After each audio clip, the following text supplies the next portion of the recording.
একেটা প্ৰশ্নই মই ৰিণ্টু গোস্বামী ডাঙৰীয়াক সুধিছিলোঁ, সঁচাকৈয়ে NDA 30+ আৰু মুখ্যমন্ত্ৰীৰ দাবী সঁচা হ'বনে? দ্বিতীয় কথাটো হ'ল 3 গগৈ বিপদত পৰিব বুলি এটা কথা কৈছিল, সেইটো কথা পৰৱৰ্তী পৰ্যায়ত মই আহিম দ্বিতীয়তে। কিন্তু এই যে অভিলেখ সংখ্যক ভোট, যিটো ভোটৰ পৰিসংখ্যা এতিয়া সৰ্বত্ৰ চৰ্চিত হৈছে, পূৰ্বৰ সকলো অভিলেখ ভংগ কৰিছে, এই অভিলেখ সংখ্যক ভোটাৰৰ ভোট দিবলৈ দীঘলীয়া শাৰী আচলতে মিয়াৰ আগ্ৰাসনৰ বিৰুদ্ধে খিলঞ্জীয়াৰ অস্তিত্ব ৰক্ষাৰ আন এক আন্দোলনৰ ইংগিত নেকি? নিশ্চিতভাৱে মই ভাবোঁ আপোনাৰ বাংলাদেশীয় মিয়াৰ যি দিছপুৰ দখল বা অভিযান আগ্ৰাসন, সেই আগ্ৰাসনৰ বিৰুদ্ধে আজি সনাতন শক্তি জাগ্ৰত হৈছে। হিন্দু নৱজাগৰণৰ ইতিহাসত এক সোণালী দিন বুলি মই কাইলৈ অভিহিত কৰিম। আৰু প্ৰথমবাৰৰ কাৰণে অসমৰ ইতিহাসত আমি দেখিবলৈ পাইছোঁ জাতি গোষ্ঠী বৰ্ণ নিৰ্বিশেষে সকলো এক হৈ অসমৰ কাৰণে ভোট দিছে। অসমৰ ঐতিহ্য সংস্কৃতি, মা কামাখ্যা, মহাপুৰুষ শংকৰদেৱৰ ঐতিহ্য, চুকাফা ৰুদ্ৰসিংহৰ ঐতিহ্য সুৰক্ষাৰ কাৰণে ৰাইজে শিল দল ভাঙি ভোটদান কৰিছে। আৰু এইটো কথা নিশ্চিত যে আমি আগতেই জানো যে মিয়া শক্তি এটা 90% 94% ভোটদান কৰি আহিছে। কিন্তু প্ৰথমবাৰৰ কাৰণে আমি দেখিছোঁ, আমি 2014তো দেখিছিলোঁ, কিন্তু এইবাৰ 2014ৰ ৰেকৰ্ড ভংগ কৰি পেলাই এইবাৰ সৰ্বস্তৰৰ ৰাইজে অসমৰ খিলঞ্জীয়া জাতিসত্তা ৰক্ষাৰ কাৰণে শিল দল ভাঙি ওলাই আহি ভোটদান কৰিছে। বাংলাদেশী মিয়াৰ আগ্ৰাসনৰ বিৰুদ্ধে ভোটদান কৰিছে। আমি শিৱসাগৰত শিৱদৌলৰ ঐতিহ্য সুৰক্ষাৰ কাৰণে ভোটদান কৰিছে। মা কামাখ্যাৰ সভ্যতা ৰক্ষাৰ কাৰণে ভোটদান কৰিছে। আৰু যি আঁচনি এই হিমন্ত বিশ্ব শৰ্মা ডাঙৰ নেতৃত্বত যি আঁচনি খিলঞ্জীয়া জাতি মাটি ভেটি ৰক্ষাৰ কাৰণে for the first time in Assam history, অসমৰ ইতিহাসত প্ৰথমবাৰৰ কাৰণে কোনোবা মুখ্যমন্ত্ৰীয়ে এই বিদেশী আগ্ৰাসনৰ বিৰুদ্ধে ইমান সবল শক্তিশালী আপোচবিহীনভাৱে কাম কৰিছে। আৰু মই ভাবোঁ জনতা জনাৰ্দনে নৰ নাৰায়ণে তাৰ কাৰণে পুনৰ মুখ্যমন্ত্ৰী মহোদয়ক আশীৰ্বাদ দিছে, আকৌ অসম শাসন কৰিবলৈ মেণ্ডেট দিছে। আৰু মই ভাবোঁ আহি থকা সময়ত যিখিনি কাম আছে, দ্য আনফিনিশ্ড টাস্ক, বাংলাদেশী বহিষ্কাৰ, বিদেশী শক্তিক সম্পূৰ্ণৰূপে নিষ্ক্ৰিয় কৰা, জাতি পাতি ভেটি সুৰক্ষাৰ কৰা, নিবনুৱা সংস্থাপনৰ যিখিনি কাম, আধৰুৱা কাম, এই সকলো কাম কৰাৰ কাৰণে মই ভাবোঁ জনতা জনাৰ্দনে মুখ্যমন্ত্ৰী মহোদয়ক আকৌ এবাৰ মেণ্ডেট দিছে। কিন্তু একে সময়তে মই আকৌ এটা কথা ক'ম, এই মেণ্ডেটে বাজপেয়ীজীয়েও কৈছিলে বিজয় মে বিনম্ৰতা পৰাজয় মে আত্মমন্থন শুনি চাহিয়ে। আৰু মই ভাবোঁ বিজেপিয়েও আহি থকা সময়ত আত্মমন্থন কৰিব লাগিব যে যি আদৰ্শগত তত্ত্বৰ ভিত্তিত, যি আদৰ্শ, যি বুনিয়াদী তত্ত্বৰ ভিত্তিত বিজেপি প্ৰতিষ্ঠিত হৈছে, সেই মানুহখিনিক লগত লৈ আগবাঢ়িব লাগিব। যিসকলে সাংস্কৃতিক ৰাষ্ট্ৰীয়তাবাদ, একাত্ম মানৱতাবাদৰ পতাকা তন মন ধন দি অশ্ৰু ঘাম শোণিতেৰে লগত লৈ পেলাই আছিলে, দুৰ্যোগপূৰ্ণ সময়তো আছিলে, সেইসকলকো কিন্তু বিজেপিয়ে লগত লৈ আগবাঢ়িব লাগিব। বৰ্মন ডাঙৰীয়া আহিম। মই প্ৰথম প্ৰতিক্ৰিয়া লৈছোঁ, পুনৰ আহিম আপোনাৰ ওচৰলৈ। মই এটা মুখ্যমন্ত্ৰীৰ ভাষ্য, মুখ্যমন্ত্ৰীয়ে বৰ গুৰুত্বপূৰ্ণ কথা এটা কৈছিলে যে 3 গগৈ শেষৰটো ভোট গণনালৈকে উদ্বিগ্ন হৈ থাকিব লাগিব। উজনি অসমত এই কথাটো খুব এইবাৰ নিৰ্বাচনৰ অন্য এক চৰ্চিত বিষয় হিচাপে পৰিগণিত হৈছিল। মই যদি মুখ্যমন্ত্ৰীৰ ভাষ্যটো চাই ল'ব পাৰোঁ, মই ভাবোঁ 3 গগৈ তীব্ৰ প্ৰতিদ্বন্দ্বিতাৰ সন্মুখীন। আমিবিলাক নাই, আমাৰ কোনো প্ৰতিদ্বন্দ্বিতা নাই। কিন্তু 3 গগৈয়ে ইলেকশ্যনৰ লাষ্ট ভোটটো গন্তি হোৱালৈকে টেনশ্যনত থাকিব লাগিব। জিকা হাৰা মই জাষ্ট 5টা বজাত গৈছে, এতিয়া আজি মই ক'ব নোৱাৰোঁ, সোধাও নাই মই। কিন্তু 3 গগৈ, কাৰণ এই 3 গগৈৰ কনচেপ্টটোৱে মানুহে বেয়া পাইছে। আৰু এই 3 গগৈয়ে শেষলৈকে তেওঁলোকে ইলেকশ্যনৰ লাষ্ট ভোটটো কাউণ্টিং হোৱালৈকে টেনশ্যনত থাকিব লাগে। হয়তো 2000 ভোটত জিকিব পাৰে, 2000 ভোটত হাৰিব পাৰে, মই নকওঁ। কিন্তু আমি যেনেকৈ জিকিম তাৰ ওচৰা ওচৰিও তেওঁলোক যাব নোৱাৰে। আমি গগৈ নোহোৱা মানুহবিলাকে যিটো ভোটত জিকিম, তেওঁলোক তাৰ ওচৰত যাব নোৱাৰে। আৰু বিজেপিৰ গগৈবিলাকে তাতকৈ ভাল ভোটত জিকিম। যদি তৰংগ গগৈ আৰু অখিল গগৈ মাৰ্জিন দেখে, তৰংগ গগৈ বেছি ভোটত জিকিম। যদি হীৰেণ গগৈ আৰু লুৰিণ গগৈ পাৰ্চেণ্টেজ জোখে, আমাৰ হীৰেণ গগৈ বেছি ভোটত জিকিব। কাৰণ আমাৰ সমাজখন এনেকৈ টাইটেলৰ ভিত্তিত নচলে। স্বৰ্গদেউ চাওলুং চুকাফা আৰু মহাপুৰুষ শ্ৰীমন্ত শংকৰদেৱে এখন বেলেগ অসমীয়া সমাজ গঢ়ি থৈ গৈছিল। গগৈ বুলি কওঁতে বুঢ়াগোহাঁইখিনিওতো বাদ পৰে, বৰগোহাঁইখিনিও বাদ পৰে, সন্দিকৈখিনিও বাদ পৰে। গগৈ বুলি ক'লে ইভেন আহোমৰ মাজতো যেন এটা বিভাজন আনিব খুজিছে। গতিকে আপোনালোকে অলপমান হয়। মই মিলন বুঢ়াগোহাঁই আপোনাৰ ওচৰলৈ আহিছোঁ। মুখ্যমন্ত্ৰীয়ে এটা বৰ গুৰুত্বপূৰ্ণ কথা কৈছে, অসম মহাপুৰুষ শ্ৰীমন্ত শংকৰ মাধৱে গঢ়ি থৈ যোৱা অসম, চাওলুং চুকাফা স্বৰ্গদেৱে গঢ়ি থৈ যোৱা অসম। তাত আমি এইবাৰ নিৰ্বাচনত মুখ্যমন্ত্ৰীয়ে বাৰে বাৰে এটা কথা কৈছে, এই যে আহোমৰ মাজতে বিভাজন আনি 3 গগৈ প্ৰসংগটোৱে সঁচাকৈ অসমৰ মাজত বিভাজনৰ সৃষ্টি কৰিছে নেকি? বা উজনি অসমত এই 3 গগৈৰ কনচেপ্টটো মানুহে সঁচাকৈ কেনেকৈ গ্ৰহণ কৰিছে? চাওক, প্ৰথম বিষয়বস্তু এটা আমি উপস্থাপন কৰিব লাগিব যে 3 গগৈ যিটো কনচেপ্ট, সেই কনচেপ্টটো হৈছে ৰাইজৰ তৰফৰ পৰা গঢ়ি দিয়া কনচেপ্ট নহয়। এইটো কনচেপ্ট হৈছে যিকেইজন প্ৰাৰ্থীয়ে হওক বা যিকেইটা দলৰ মূঢ়াখটা ব্যক্তি বুলি তেখেতসকলে নিজকে বহিঃপ্ৰকাশ কৰি আছে বা ৰাইজে দেখি আহিছে, সেই মূঢ়াখটা ব্যক্তিসকলৰ মাজত হোৱা এটা আলোচনা বা নিজকে নিজে জাহিৰ কৰা এটা 3 গগৈ এটা হৈছে বিষয়বস্তু। কাৰণ এইটো ৰাইজৰ তৰফৰ পৰা সৃষ্টি কৰা বিষয়বস্তু নহয়। প্ৰথম কথা। দ্বিতীয় কথা হ'ল তিনি গগৈ বুলি কোৱাৰ লগে লগেই তিনি গগৈ হৈ তেখেতসকলে আহোমৰ যিটো চেণ্টিমেণ্ট আদায় কৰি তেখেতসকলে ৰাজনৈতিকভাৱে হওক বা সামাজিকভাৱে প্ৰতিষ্ঠা লভিব বিচাৰিছে বা ৰাইজৰ মাজত সোমাই আহোমক প্ৰতিনিধিত্ব কৰি এই গগৈকেইজনেই যেন আহোমৰ সৰ্বা আহোমৰ কাৰণে সকলো কাম কৰিছে এনেকুৱা ধৰণৰ কথাবিলাক তেখেতসকলে প্ৰকাশ কৰিব বিচাৰিছে। কিন্তু এয়া আচলতে গোকাত মিছা কথা। কাৰণ প্ৰথমতে মই কৈছোঁ যে এইটো ৰাইজে সৃষ্টি কৰা এই গগৈ তিনি গগৈ ৰাইজে সৃষ্টি কৰা গগৈ নহয়। কাৰণ প্ৰথম কথা ৰাইজে আহোম বুলি কোৱাৰ লগে লগে গগৈ কেৱল গগৈ কথা নাহে, বুঢ়াগোহাঁই, সন্দিকৈ, কোঁৱৰ, বহু আমাৰ জনগোষ্ঠী বা এই জনগোষ্ঠীটো বহু উপাধি আছে। কিন্তু এই উপাধিসমূহ কেৱল নামত কোনোবাই লগাই কেৱল নিজৰ নামটোৰ পিছত গগৈ, বুঢ়াগোহাঁই আৰু সন্দিকৈ লিখা থাকিলেই তেখেতে যে আহোমৰ এজন বিশেষ ব্যক্তি হৈ যাব, আহোমৰ কাৰণে কাম কৰিছে বা আহোমৰ হৰ্তা-কৰ্তা বিধাতা হ'ব, তেনেকুৱা কথাবিলাক নহয়। কাৰণ আহোম জনগোষ্ঠীৰ লোকসকল সকলোৱে জানে, এয়া আমি কোৱা কথা নহয় যে গুণী জ্ঞানী ব্যক্তি সকলোৱে অধ্যয়নপুষ্ট ৰাইজে হওক বা বুদ্ধিজীৱীসকলে হওক বা সাধাৰণ শ্ৰেণীলৈকে কিন্তু আহোম জনগোষ্ঠী সকলোৱে প্ৰতিটো বিষয়ত জনা ব্যক্তি। গতিকে তেখেতসকলে এটা বস্তু সদায় জানে যে জনগোষ্ঠীটো উত্তৰণৰ কাৰণে কাম কোনে কৰিছে আৰু কাৰ নামত পিছত কেৱল উপাধিটো লাগি তেখেতে নিজকে আহোম বুলি জাহিৰ কৰিছে, এই কথাবিলাক কিন্তু সমগ্ৰ ৰাইজে জানে। গতিকে তাৰ ওপৰত ভিত্তি কৰিহে এই বিষয়বস্তুবিলাকৰ সিদ্ধান্ত লোৱা হয়। আজি ৰাজনৈতিকভাৱে সিদ্ধান্ত তেনেকৈ লোৱা হৈছে। কাৰণ আজি যোৱাকালি নিৰ্বাচন হৈছে, নিৰ্বাচনটো তেনেকুৱা ধৰণৰ চিন্তা চৰ্চা কৰি আচলতে ৰাইজে আগবাঢ়িছে। হয়, মানে নিৰ্বাচনত মই এইটো ক'ব খুজিছোঁ, এই তিনি গগৈ কনচেপ্টেৰে উজনি অসমৰ আহোম সম্প্ৰদায়ক আকৰ্ষণ কৰাৰ বিৰোধী যিটো কৌশল ব্যৰ্থ হৈছে নিৰ্বাচনত 100% ব্যৰ্থ। কাৰণ কোনোবাই কাৰোবাক ব্যক্তি বিশেষে ভাল পায়, কাৰোবাৰ কাম দেখি ভাল পায়, সেইটো এটা ছেপাৰেট বিষয়। আৰু উপাধি দেখি নিজকে জাহিৰ কৰিব পৰা বিষয়টোৰ পৰা যে তেখেতসকলে যদি সুবিধা ল'ব পাৰিম বুলি ভাবিছে বা ৰাইজৰ মাজত সোমাই যাব পাৰিছোঁ বুলি ভাবিছে, কেতিয়াও নহয়, সেইটো কেতিয়াও ৰুব নিশ্চয়। মই ভূপেন ভট্টাচাৰ্য ডাঙৰীয়া স্বাগতম জনাইছোঁ। আপুনি যদি শুনিছে মোৰ মাতটো, দুটা কথা ইতিমধ্যে মিলন বুঢ়াগোহাঁয়েও ক'লে যে নিৰ্বাচনত কালি পাৰ হৈ যোৱা জনাদেশৰ দিনটোত, ভোট গণনাৰ দিনটোত দুটা কথা আমাৰ খুব স্পষ্টকৈ মানে দেখিবলৈ পোৱা গ'ল যে বিশাল সংখ্যক লোকৰ অংশগ্ৰহণ, ভোটৰ অংশগ্ৰহণ, যিটো কোৱা হৈছে যে খিলঞ্জীয়াৰ বা জাতি মাটিৰ স্বাৰ্থত অসমীয়াই কৰা অন্য এক নৱজাগৰণৰ আন্দোলন আৰু মিয়াৰ আগ্ৰাসনৰ বিৰুদ্ধে ইয়াৰ অস্তিত্ব ৰক্ষাৰ যুঁজ। আনফালে মিলন বুঢ়াগোহাঁয়েও এতিয়া ক'লে, মুখ্যমন্ত্ৰীয়েও কৈছে যে তিনি গগৈৰ কনচেপ্ট উজনি অসমত নৎসাত হৈছে, নাকচ হৈছে। কালিৰ দিনটো যোৱাৰ পিছত আজি আপোনাৰ কি বিশ্লেষণ? হয়, কালি আমি যিটো ভোটদান কৰিলোঁ যে এইটো এটা অভূতপূৰ্ব অসমৰ ক্ষেত্ৰত, যে এতিয়ালৈকে যিটো দিছে যে 85.91% ভোটদান হৈছে অসমত। আৰু তাৰমানে অৰ্থাৎ 2,50,00,000 অধিক আমাৰ মুঠ ভোটাৰ, আৰু তাৰ ভিতৰত প্ৰায় 2,15,25,000 লোকে কালি ভোটদান কৰিছোঁ আমি। গতিকে এইটো এটা সঁচাকৈ অভূতপূৰ্ব প্ৰথম কথা। দ্বিতীয় কথাটো,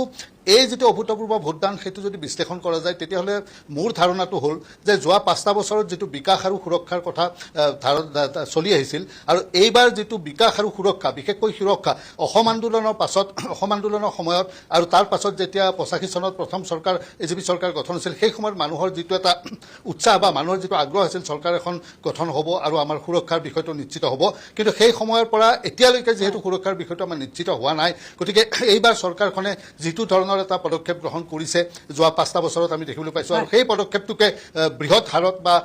ব্যাপকভাৱে বা সুদৃঢ়ভাৱে এই অহা 5টা বছৰত ল'ব বুলি যিটো প্ৰতিশ্ৰুতি দিছে, অসমৰ মানুহ সঁচাকৈ এতিয়া অস্তিত্বৰ সংকটত ভুগিছে। আৰু সেই অস্তিত্ব পৰিচয় সুৰক্ষাৰ বাবেই অসমৰ সাধাৰণ খিলঞ্জীয়া অসমীয়া লোকসকলে এইবাৰ মাৰ বান্ধি ওলাই আহি এখন নিজৰ মানে তেনেধৰণৰ চৰকাৰ এখন গঠন কৰিব। এই ধৰণৰ জনসাধাৰণ নিজে ওলাই আহি যিটো ভোটদান কৰিছে তাৰে প্ৰতিফলন বুলি মই ভাবোঁ। আৰু এইটো হয়তো 4 মে'ত আমি দেখিবলৈ পাম। গতিকে এইটো বিশ্লেষণ কৰিলে আমি দেখিবলৈ পাওঁ যে প্ৰথমবাৰৰ বাবে 85ৰ পাছত প্ৰথমবাৰৰ বাবে এনে এটা সাংঘাতিক ধৰণৰ উৎসাহ উদ্দীপনা আমি দেখিবলৈ পাইছোঁ। আৰু প্ৰায় 86% ভোটদান হৈছে 2.5 কোটি জনসাধাৰণ। দ্বিতীয় কথাটো, তেখেতে যিটো কথা কৈছে যে তিনি গগৈৰ প্ৰসংগ, মই এই কথাটো মোটেও বিশ্বাস নকৰোঁ যে গগৈ উপাধি হোৱা কাৰণেই তেওঁলোকক সকলোৱে আদৰি ল'ব আৰু তেওঁলোকৰ আন সকলৰো উপাধি আছে। গতিকে সেই কথাটোলৈ মই বিশেষকৈ নাযাওঁ, কাৰণ ইতিমধ্যে গগৈ উপাধিধাৰী ৰাজনীতিক ইয়াত জয়লাভো কৰিছে আৰু পৰাজিতও হৈছে। গতিকে সেই কথাটো নহয়, প্ৰথম কথাটো হ'ল যিটো ৰোডমেপ তেওঁলোকে আমাক দিব পাৰিছে নেকি, এই যে বিৰোধী ঐক্য হ'ল একদম শেষ মুহূৰ্তত এটা ঐক্য তেওঁলোকে বৰ্তমান চৰকাৰখনক ভাৰতীয় জনতা পাৰ্টীৰ নেতৃত্বাধীন NDA। হয়, ভট্টা ডাঙৰীয়া আহিম, মই আপোনাৰ ওচৰলৈ আকৌ আহিম, পুনৰ আহিম। মই ৰঞ্জিত শৰ্মা ডাঙৰীয়া, মই এই সমগ্ৰ এতিয়ালৈকে যিখিনি আলোচনা হ'ল, মই এটা কথা আপোনাৰ পৰা বিভিন্ন অভিযোগ প্ৰতি অভিযোগ ইতিমধ্যে উঠিছে যে বাহিৰৰ পৰা বিভিন্ন লোকে আহি পেলাই ভোট দিছে, ট্ৰাকে বাছে ট্ৰেইনত আহিছে বহুত মানুহ ভোট দিছে। কিন্তু কালি যিটো প্ৰায় 86% যিটো পৰিসংখ্যা, সেই পৰিসংখ্যা সঁচাকৈ মিয়াৰ আগ্ৰাসনৰ বিৰুদ্ধে অসমীয়াৰ নৱজাগৰণ নেকি, এনেধৰণৰ এটা প্ৰশ্ন উত্থাপন হৈছে। আৰু বৃহৎ সংখ্যক ভোটদানে জাতি ৰক্ষাৰ কাৰণে যিসকলে আন্দোলনৰ অংশ হিচাপে ভোটদান কৰিছে বুলি ভাবিছে, এয়া সঁচাকৈ মুখ্যমন্ত্ৰীয়ে কোৱাৰ দৰে 90+ NDAৰ 90+ সঁচাকৈ সম্ভৱ হ'বনে মানে এই কালিৰ ভোটদান তিনি গগৈ কনচেপ্ট ব্যৰ্থ হোৱা বুলি যিটো কথা কোৱা গৈছে আৰু ভোটদানৰ গৰিষ্ঠ সংখ্যক ৰাইজৰ ভোটদান নিজৰ অস্তিত্ব ৰক্ষাৰ বাবে সেয়া আপোনাৰ মতে বিজেপিৰ সপক্ষে পৰিছে বুলি আপুনি দাবী কৰিব নে মুখ্যমন্ত্ৰীয়ে কোৱা 90+ নে আপোনাৰ বিশ্লেষণ কিছু ভিন্ন ছায়া যেতিয়া মানে ভোটৰ পাৰ্চেণ্টেজটো বাঢ়ি যায় তেতিয়া মানে চেফলজিষ্ট যিবিলাকে নিৰ্বাচন বিশেষজ্ঞ বুলি দাবী কৰে তেওঁলোকে ক'ব খোজে যে মানে এইটো এণ্টি ইনকামবেঞ্চি ভোট কিন্তু ভাৰতীয় জনতা পাৰ্টি এনেকুৱা এটা ৰাজনৈতিক দল এই দলে যিবিলাক চৰকাৰ দিছে দেশৰ বিভিন্ন প্ৰান্তত সেই চৰকাৰবিলাকৰ বিৰুদ্ধে ক'তো এণ্টি ইনকামবেঞ্চি হোৱা নাই মই কেইটামান তথ্য দিওঁ 2019 চনত বিহাৰত ভাৰতীয় জনতা পাৰ্টিয়ে পাইছিলে 19.46% ভোট MLA আছিলে 53 জন 2024 চনৰ ইলেকশ্যনত বিহাৰত শুনি আছো কৈ যাওক শৰ্মা ডাঙৰীয়া কৈ যাওক আমি শুনি আছো ফোনটো কাটা গৈছে না আপুনি কৈ যাওক আমি শুনি আছো হয় মই মোৰ সতীৰ্থসকলক অনুৰোধ জনাইছো যে ৰঞ্জীৱ শৰ্মাৰ বিহাৰত 20.08% ভোট পালে ভাৰতীয় জনতা পাৰ্টিয়ে 2024 চনত আৰু বিধায়কৰ সংখ্যা 89 লৈ বৃদ্ধি পালে অৰ্থাৎ যেতিয়া নিৰ্বাচন এটাৰ পিছত এটা হৈ থাকে চৰকাৰৰ বিধায়কৰ সংখ্যা বাঢ়ি গৈ আছে আমি অসমৰ ক্ষেত্ৰতো দেখিছো 2014 চনত আমাৰ 7জন MP আছিলে 2019 চনত আমাৰ ভোট শ্বেয়াৰ বাঢ়িলে 9জন MP হ'ল 24তো আমাৰ 9জন MP হ'ল মানে এইটো আমাৰ এটা মই কওঁ যে এইটো ভাৰতীয় জনতা পাৰ্টিৰ চৰকাৰৰ বিৰুদ্ধে ক'তো এণ্টি ইনকামবেঞ্চি নাই ই এটা প্ৰ' ইনকামবেঞ্চি ইলেকশ্যন আৰু অসমৰ জনসাধাৰণে ছায়া যিটো ভোটদান কৰিছে মাননীয় মুখ্যমন্ত্ৰী ডক্টৰ হিমন্ত বিশ্ব শৰ্মাৰ নেতৃত্বত যি উচ্ছেদ অভিযান আৰম্ভ হৈছিল সেই উচ্ছেদ অভিযানক শক্তিশালী কৰাৰ কাৰণে মানুহ উৎসাহী হৈ পৰা যেতিয়াই মুখ্যমন্ত্ৰীয়ে ঘোষণা কৰি দিলে আগন্তুক চৰকাৰ যেতিয়া আমাৰ গঠন হ'ব আমি 5 লাখ বিঘা মাটিত উচ্ছেদ কৰিম মানুহ উৎসাহী হৈ পেলাই মুখ্যমন্ত্ৰীৰ হাত শক্তিশালী কৰিবৰ কাৰণে ভোটদান কৰিছে ইয়াত সকলো থিয়ৰী বিৰোধী পক্ষৰ সকলো কাৰসাজি বিৰোধী পক্ষই কৰা সকলো বিভেদকামী নীতি ব্যৰ্থ হৈছে আমাৰ ষ্টুডিঅ'তে বহি আছে আমাৰ খোৱাঙৰ বিধায়ক তেওঁৰ বিৰুদ্ধে যিখিনি ষড়যন্ত্ৰ কৰা হ'ল বা মই য'ত বহি আছো বিশ্বনাথ চাৰিআলিৰ কংগ্ৰেছৰ প্ৰাৰ্থীজনে বাগানীয়া মানুহৰ এটা বিষয় উঠাইছিল যিটো আমাৰ সমাজৰ কাৰণে বিভেদকামী আছিলে কিন্তু বিশ্বনাথ চাৰিআলিৰ সচেতন ৰাইজে কংগ্ৰেছৰ সেই ষড়যন্ত্ৰক নচ্ছেদ কৰিলে আৰু হিলদল ভাঙি ওলাই আহি আমাৰ পক্ষত ভোট দিছে ভাৰতীয় জনতা পাৰ্টিৰ পক্ষত ভোট দিছে অৰ্থাৎ ভাৰতীয় জনতা পাৰ্টিৰ পক্ষত এইবাৰ মানুহে এইকাৰণে ভোট দিছে ছায়া যে অসম আৰু অসমীয়াৰ অস্তিত্ব আমি সুৰক্ষিত কৰি ৰাখিব লাগিব আৰু অসম আৰু অসমীয়াৰ অস্তিত্ব সুৰক্ষিত কৰি ৰাখিবৰ কাৰণে দিছপুৰত ডক্টৰ হিমন্ত বিশ্ব শৰ্মাৰ এক শক্তিশালী চৰকাৰ লাগিব আৰু সেই শক্তিশালী চৰকাৰ গঠন কৰিবৰ কাৰণে 60জন বিধায়ক নহয় 90জন বিধায়কৰ প্ৰয়োজন হ'ব সেই 90জন বিধায়ক থাকিলে হিমন্ত বিশ্ব শৰ্মা সিংহৰ দৰে গৰজি দিছপুৰত থাকিব পাৰিব আৰু মাননীয় মুখ্যমন্ত্ৰীয়ে যিটো কথা কৈছে মিয়াৰ কামি হাৰ ভাঙি দিম এই মিয়াৰ কামি হাৰ ভাঙি দিয়াৰ কাম তেতিয়া তেওঁ দিছপুৰৰ পৰা শক্তিশালীভাৱে কৰিব পাৰিব সেই কথা বিশ্বাস কৰি এনেদৰে হিলদল ভাঙি ওলাই আহি ভোটদান কৰিছে আপুনি আমাৰ লগত থাকিব মই মন্ত্ৰী মহোদয় আমাৰ লগত সংযুক্ত হৈছে বিমল বৰা ডাঙৰীয়া এটা বৰ খুব কালি ৰাইজে জনাদেশ দিলে ইভিএমত সকলো প্ৰাৰ্থী ভাগ্যবন্দী হ'ল কিন্তু এতিয়াও উজনি অসমত আজিও আপুনি সংবাদমেল দিব লগা হৈছে বিভিন্ন বিক্ষিপ্ত ঘটনা কিবা কিবি ঘটি আছে এতিয়া কথাটো হ'ল মুখ্যমন্ত্ৰীয়ে কৈছে যে 90+, 90+ NDA মিত্ৰজোঁটে লাভ কৰিব 100ৰ অধিক হ'লেও আচৰিত হ'বলগীয়া নাই আৰু মুখ্যমন্ত্ৰীয়ে কৈছে যে বিৰোধীৰ তিনি গগৈৰ কনচেপ্ট উজনি অসমৰ ৰাইজে এবাৰ সমুলনছে নাকচ কৰিছে আপুনি উজনি অসমৰ এজন বিধায়ক কৰ্মী উজনি অসমৰ বিশ্লেষক আপোনাৰ কি বিশ্লেষণ সঁচাকৈ এইবাৰ গৰিষ্ঠ সংখ্যক ভোট যিটো সঁচাকৈ জাতি মাটি ভেটি ৰক্ষাৰ বাবে অসমীয়া ৰাইজে নিজৰ সুৰক্ষাৰ বাবে আহিছে আৰু এই ভোট সঁচাকৈ আপোনালোকৰ পক্ষত মানে NDAৰ পক্ষত পৰিছে নেকি হয় ছায়ামণি ভূঞা ডাঙৰীয়ানী ভাৰতীয় জনতা পাৰ্টিয়ে আমি খুব সমাহিতভাৱে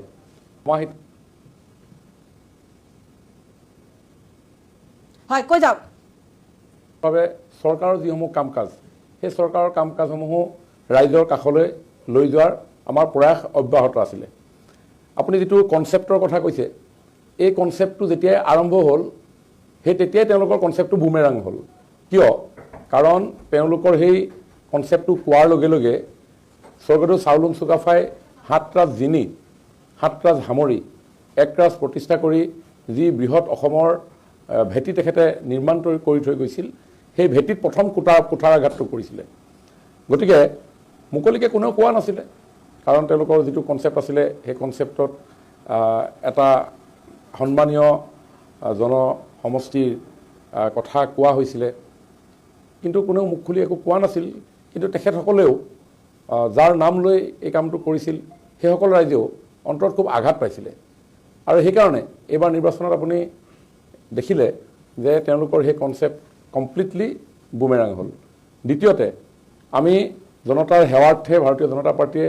যিসমূহ কমিটমেণ্ট দি আমি আগবাঢ়িছিলোঁ প্ৰত্যেকটো কমিটমেণ্টেই খুব দায়বদ্ধতাৰে মুখ্যমন্ত্ৰী ডাঙৰীয়াই আগুৱাই লৈ গৈছিল। জাতি মাটি ভেটি এই তিনিটাক লৈ আমাক মাজে সময়ে কিছু সমালোচনা কৰে, কিন্তু তাত আমি এক ইঞ্চিও আমি ইফাল সিফাল কৰা নাছিলোঁ। তাৰ জ্বলন্ত নিদৰ্শন কেনেধৰণে গুৰুজনাৰ জন্মস্থান বটদ্ৰৱাত আজি আন্তৰ্জাতিক মানৰ আৱিৰ্ভাৱ ক্ষেত্ৰ নিৰ্মাণ হ'ল ৰাইজে দেখিছে। আমাৰ স্বাভিমানৰ প্ৰতীক এশিঙীয়া গড় হত্যা ৰোধ কৰি আমি কেনেধৰণে বন্যপ্ৰাণীকো সুৰক্ষা দিয়াৰ ক্ষেত্ৰত আমি দায়বদ্ধতাৰে কাম কৰোঁ ৰাইজে দেখিছে। খিলঞ্জীয়া জাতি জনগোষ্ঠীসমূহক ভূমি অধিকাৰ প্ৰদান কৰা আমাৰ অন্যতম গুৰুত্বপূৰ্ণ চৰ্ত আছিল আৰু মুখ্যমন্ত্ৰী ডাঙৰীয়াই এক অনন্য মানে কনচেপ্ট দাঙি ধৰিলে। বসুন্ধৰা 1, বসুন্ধৰা 2, বসুন্ধৰা 3। এই বসুন্ধৰা 1, 2, 3 সৰ্বসাধাৰণ মানুহৰ মাজত বহুত বেছি এইটো আলোচনাৰ বিষয় হৈ পৰিল। মানুহে কয় হিতাধিকাৰী সৃষ্টি কৰে, নহয় হয়, সেই হিতাধিকাৰীৰ মাজতো এটা দৰ্শন আছে। আজি অৰুণোদয়ৰ মাজত এটা দৰ্শন নিহিত হৈ আছে, আজি মহিলা উদ্যমিতাৰ মাজত এটা দৰ্শন নিহিত হৈ আছে আৰু অন্যহাতে এই বসুন্ধৰা 1, 2, 3 সাধাৰণ মানুহে আলোচনা কৰাৰ বিষয় হৈ পৰিল। সংবাদ মাধ্যমে কথাটো আপোনালোকে কেনেধৰণে লৈছিলে আমি নাজানো, কিন্তু যেতিয়া আমি সভা সমিতিলৈ যাওঁ মানুহে কয় যে ছাৰ বসুন্ধৰা 2ত এইটো নহ'ল, বসুন্ধৰা 3ত এপ্লাই কৰিছোঁ। তাৰমানে ভূমিৰ যিটো অধিকাৰ প্ৰদানৰ কাৰণে আমি যিটো কথা দিছিলোঁ সেই কথা আমি ৰাখিলোঁ। মন্ত্ৰী মহোদয় বছৰীয়া ইতিহাসেৰে আৰু লগতে সামাজিক হয় বৰা ডাঙৰীয়া, এটা কথা কিন্তু স্পষ্ট আপোনাৰ কথাৰ পৰা গুৰুত্বপূৰ্ণ যিটো পইণ্ট মই ভাবিছোঁ বা কালি যিমান মানুহ আহিলে তাৰমানে সঁচাকৈয়ে খিলঞ্জীয়াসকলে ভূমিৰ অধিকাৰ লাভ কৰাটো নিজৰ আত্মগৌৰৱ আত্মঅভিমান আৰু এটা খুব সুৰক্ষাৰ এটা বিষয় যে তেওঁলোকে সুৰক্ষাৰ এটা অনুভৱ লাভ কৰিছে, সেইটোৱে উজনি অসমত যথেষ্ট প্ৰভাৱ পেলাইছে বুলি আপুনি ক'ব খোজে। মই আহিম আপোনাৰ ওচৰলৈ আকৌ এবাৰ, মাত্ৰ মই এটা সৰু বিৰতিলৈ যাব লাগিব। চক্ৰ গগৈ ডাঙৰীয়া আমাৰ লগত আছে। বিৰতিৰ পৰা উভতি আহি আমি 1 মিনিটৰ মাত্ৰ এটা বিৰতি, মই প্ৰত্যেকজনৰ ওচৰলৈ যাবলৈ চেষ্টা কৰিম। নিৰ্বাচনৰ ভোটগ্ৰহণ কালি অন্ত হ'ল। খোৱাং সমষ্টি আপোনাৰ সমষ্টি যথেষ্ট চৰ্চাত থাকিলে এইবাৰ। 3 গগৈ একত্ৰিত হৈ আৰু এজন গগৈৰ বিৰুদ্ধে যুঁজিলে, যিজন গগৈ আপুনিও আছিলে। গতিকে গগৈ ভাৰ্চেছ গগৈ হোৱা সমষ্টিটোত আজিও কিছু বিক্ষিপ্ত ঘটনা দেখা গৈছে। প্ৰকৃততে কি হৈ আছে গগৈ ডাঙৰীয়া? প্ৰথম কথা হ'ল কি, মোৰ সৌভাগ্য যে মোৰ সমষ্টিটো প্ৰত্যেকবাৰতে চৰ্চাত থাকে। 2016 বৰ্ষত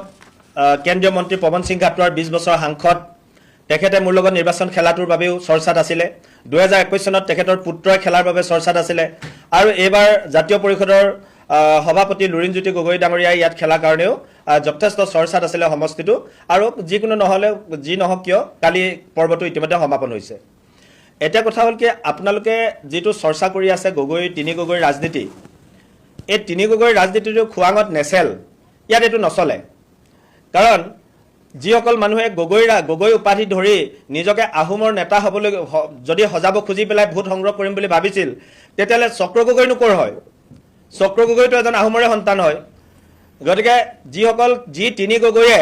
আজি আহোমৰ নেতা দেখুৱাবৰ কাৰণে গগৈ উপাধিটোক ব্যৱহাৰ কৰিছিলে, মই আজি আপোনাৰ টিভিৰ সন্মুখতে মই ক'ব খুজিছোঁ, তেওঁলোকক মই প্ৰশ্ন কৰিছোঁ, এই 3জন মানুহে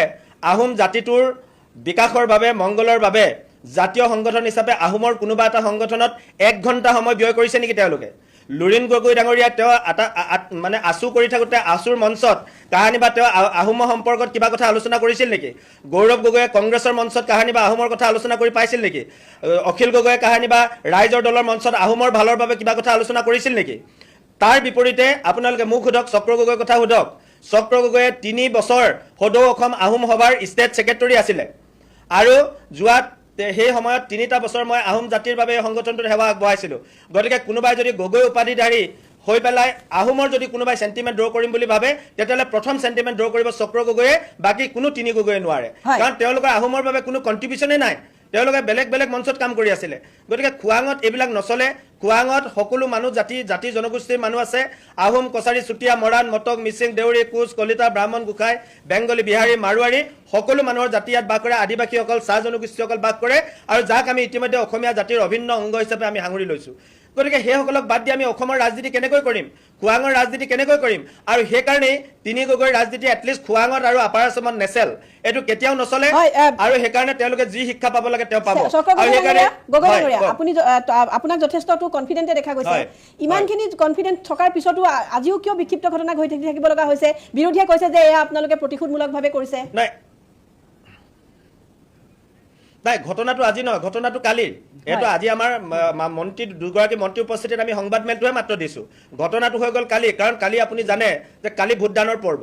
সমগ্ৰ এলেকাটোত সিঁচৰিত হৈ থকা আমাৰ দলৰ কাৰ্যকৰ্তাবিলাকে নিজ নিজ ভোট কেন্দ্ৰত ভোট সংগ্ৰহ কৰা বা সেই গোটেই কেন্দ্ৰটো পৰিচালনা কৰাত তেওঁলোক ব্যস্ত। আনকি মোৰ ঘৰত কালি তলা মাৰা, আমি ঘৰত কোনো মানুহ নাই, ইভেন মোৰ মিছেজো নাই, তেওঁ এখন গাড়ী লৈ ভোট কেন্দ্ৰবিলাক চাবৰ কাৰণে গুচি গ'ল, মই এফালে গুচি গ'লোঁ, সকলো মোৰ দলৰ কাৰ্যকৰ্তা ব্যস্ত। কিন্তু মোৰ যিটো ডিজিটেল মিডিয়া, ডিজিটেল মিডিয়াৰ যিটো আমাৰ অফিচ, সেই অফিচত ঘণ্টাই প্ৰতি কেনেধৰণে ভোটৰ হাৰ আমাৰ সমষ্টিত হৈ গৈ আছে, এই কথাখিনি লৈ থাকিবৰ কাৰণে, সংগ্ৰহ কৰি থাকিবৰ কাৰণে যিখিনি ডিজিটেল টীম আমাৰ কাম কৰি আছিলে, সেই ডিজিটেল টীমত থকা ছোৱালী দলটোক আৰু বাহিৰৰ পৰা অহা আমাৰ দুজন বিস্তাৰক আছিলে, টেকনিচিয়ান আছিলে, তেওঁলোকক গৈ অতৰ্কিতে আক্ৰমণ কৰিলে লুৰিণজ্যোতি গুণ্ডা বাহিনীয়ে। এজেপি দলে লুৰিণজ্যোতি গগৈয়ে নিশ্চিত পৰাজয়ৰ উমান পায়। আজি এনেকুৱা ধৰণৰ এটা ৰাজনৈতিক সংস্কৃতি তেওঁ লৈ আহিলে যে তেওঁ মানুহৰ ওপৰত, বিৰোধী পক্ষৰ ওপৰত আক্ৰমণৰ দৰে এটা ঘটনা কৰিছে। তেওঁ 8 তাৰিখৰ গধূলি কৰিছে আমাৰ মানুহৰ ওপৰত আক্ৰমণ। আকৌ কালি ভোটদানৰ দিনা 9 তাৰিখে আমাৰ অফিচ ভাঙি তাত জেৰক্স মেচিন, কম্পিউটাৰ দুটা লুট কৰি লৈ গৈছে, 2টা মোবাইল লুট কৰি লৈ গৈছে, ছোৱালীৰ পৰা চেইন কাঢ়ি লৈ গৈছে, বেগৰ পৰা পইচা লৈ গৈছে, ছোৱালীক মলেষ্টেশ্যন কৰিছে তেওঁলোকে সেই ৰুমত অকলশৰে পায়, কাৰণ আমাৰ দলৰ কোনো কাৰ্যকৰ্তা নাছিলে। আৰু পাছত যি দুজন কাৰ্যকৰ্তাই গম পাই বচাব আহিছিল, তেওঁলোকৰ ওপৰত মাৰধৰ কৰিছে। এজন ঝাৰখণ্ডৰ এগৰাকী কাৰ্যকৰ্তা, যিগৰাকী মানুহ গুপ্তা উপাধিধাৰী, ঝাৰখণ্ডৰ পৰা আহিছে, যি ঝাৰখণ্ডৰ হেমন্ত সোৰেন মুখ্যমন্ত্ৰীক শৰাই আগবঢ়াই ভৰিত ধৰি সেৱা কৰি নিৰ্বাচনৰ বাবে সেৱা ভিক্ষা কৰিছিলে লুৰিণজ্যোতি গগৈয়ে, সেই ঝাৰখণ্ডৰ এগৰাকী বিজেপি দলৰ কাৰ্যকৰ্তাক যিটো ধৰণে মৃত্যুৰ ভাবুকি দি মাৰি পেলাবৰ কাৰণে যত্ন কৰিছিলে, ভাগ্যক্ৰমে মানুহজন বাচিল। আৰু সেই লুৰিণজ্যোতি গগৈয়ে আজি কি জাতীয়তাবাদ কৰিব গৈছে মই নাজানো। তেওঁৰ জাতীয়তাবাদ যে ভণ্ড আৰু ভেজাল, এইটো ইতিমধ্যে প্ৰমাণিত হৈছে, যাৰ কাৰণে হেমন্ত সোৰেনৰ ভৰিত ধৰা মানুহজনে আজি সেই ঝাৰখণ্ডৰ মানুহক আজি মাৰিব কাৰণে চেষ্টা কৰিছে। আপোনাক ৰখাইছো, আহিম আপোনাৰ ওচৰলৈ। মই বিমল বৰা ডাঙৰীয়াও যিহেতু আছে, তেখেতৰ পৰাও দুটা কথা জানিব আছে। কিন্তু ৰিণ্টু গোস্বামী ডাঙৰীয়া, মই আপোনাৰ ওচৰলৈ আহিছোঁ। অথনি আমি যিহেতু ভোটদানৰ হাৰ বৃদ্ধি বা সেইটো শুনিলোঁ, কিন্তু মুখ্যমন্ত্ৰী 90+ আৰু 3 গগৈৰ ফৰ্মুলা উজনি অসমত, আপোনাৰ মতে এই ফৰ্মুলাই কাম কৰিলেনে এইবাৰ, বা কি প্ৰতিক্ৰিয়া হ'ল? চাওক, উজনি অসমৰ মানুহ আজি 21 শতিকাৰ ভোটদাতা, আৰু একবিংশ শতিকাত মানুহৰ চিন্তা চৰ্চা, মানুহৰ বৌদ্ধিক বিকাশ, মানুহৰ খিলঞ্জীয়াৰ অধিকাৰ লৈ মানুহ ইয়াত খুব সচেতন। আৰু আমি সকলোকে একেলগে এখন শান্তিপূৰ্ণ অসম বিচাৰোঁ। আৰু এইবাৰৰ নিৰ্বাচনটোত অসমত আটাইতকৈ ছিগনিফিকেণ্ট কথাটো হ'ল, অসমত এটা দিনত নিৰ্বাচন হৈছে। এটা দিনত নিৰ্বাচন হোৱা কথাটো এটা কথাই সূচায় যে অসমত শান্তিৰ পৰিৱেশ আছে, আৰু তাৰ কাৰণে অসমত বিনিয়োগ আহিব, ইনভেষ্টমেণ্ট আহিব, আৰু আগন্তুক দিনত অসমীয়া মানুহে বা ৰাজ্যখনে উন্নয়নৰ বা বেলেগ দিশত আগবাঢ়ি যাবলৈ সক্ষম হ'ব। গতিকে উজনি অসমত এই কোনো জাতি বা জাতিকেন্দ্ৰিক কোনো কথাই উজনি অসমৰ মানুহে ভাল নাপায়। আমি নিশ্চিতভাৱে আমি সকলোৱে একেলগে আগবাঢ়ি যোৱাটো বিচাৰোঁ। আৰু তাৰ লগত আটাইতকৈ গুৰুত্বপূৰ্ণ কথাটো হ'ল, উজনি অসম আৰু মধ্য অসমৰ 42টা সমষ্টিত চাহ জনগোষ্ঠীৰ ভোটাৰে এক নিৰ্ণায়ক ভূমিকা গ্ৰহণ কৰে। চাহ জনজাতিৰ লোকৰ মাজত যেতিয়া ভূমিৰ পট্টা দিয়াৰ কথা, তাৰ বিভিন্ন চাহ বাগানত আজি স্কুল হোৱাৰ কথা, চাহ বাগিচাৰ মানুহৰ কাৰণে আসন সংৰক্ষণৰ হোৱা, চাকৰিত আসন সংৰক্ষণ হোৱা কথা, এই কথাবিলাকে এইবাৰ সাংঘাতিক ধৰণে কাম কৰিছে। আৰু মই ভাবোঁ উন্নয়ন আৰু জাতিৰ ভৱিষ্যত, এই দুটা কথা লৈ পেলাই এইবাৰৰ নিৰ্বাচনটোত ভোটদান হৈছে। আৰু এই ভোটদান হোৱাৰ কাৰণেই 3জন প্ৰাৰ্থী, গৌৰৱ গগৈ, অখিল গগৈ আৰু লুৰিণজ্যোতি গগৈ তীব্ৰ প্ৰত্যাহ্বানৰ সন্মুখীন হৈছে। ফলাফল কি হয় সেইটো আজিৰ তাৰিখত বেলটত আবদ্ধ হৈ আছে, কিন্তু নিশ্চিতভাৱে তেওঁলোকৰ জয়ৰ পথ বৰ সুচল নহ'ব যেন বোধ হয়। আৰু একেটা কথাই আপোনাৰ সমষ্টি যোৰহাটতো প্ৰযোজ্য নহয় জানো গোস্বামী ডাঙৰীয়া? নিশ্চিতভাৱে যোৰহাটত যথেষ্ট প্ৰতিদ্বন্দ্বিতা হৈছে, কিন্তু যোৰহাটত এতিয়াও ক'ব দৰে। হয়, ধন্যবাদ জনাইছোঁ আপোনাক। মই এটা সৰু বিৰতিলৈ গৈছোঁ, বিৰতিৰ পাছত মই ডিব্ৰুগড়লৈ যাম। মন্ত্ৰী মহোদয়ৰ দুটা কথা, তেখেতৰ ব্যস্ততাৰ মাজত আমাক অকণমান সময় দিছে, গতিকে কেইটামান কথা ক্লেৰিফিকেশ্যন লৈ বিদায় দিম আৰু আমাৰ আলোচনা অব্যাহত থাকিব। এটা বিৰতিলৈ গৈছোঁ। মই আপাৰ আছামৰ পৰা বিমল বৰা ডাঙৰীয়া, একেটা প্ৰশ্নই মই আপোনাৰ ওচৰলৈ পুনৰ লৈ যাব খুজিছোঁ। আপুনি সমগ্ৰ আপাৰ আছামত যেনে ধৰণৰ ভোট হৈ গ'ল বা EVM-ত যিখিনি বন্দী হ'ল, মুখ্যমন্ত্ৰীয়ে কোৱাৰ নিচিনাকৈ 90+ কনফাৰ্ম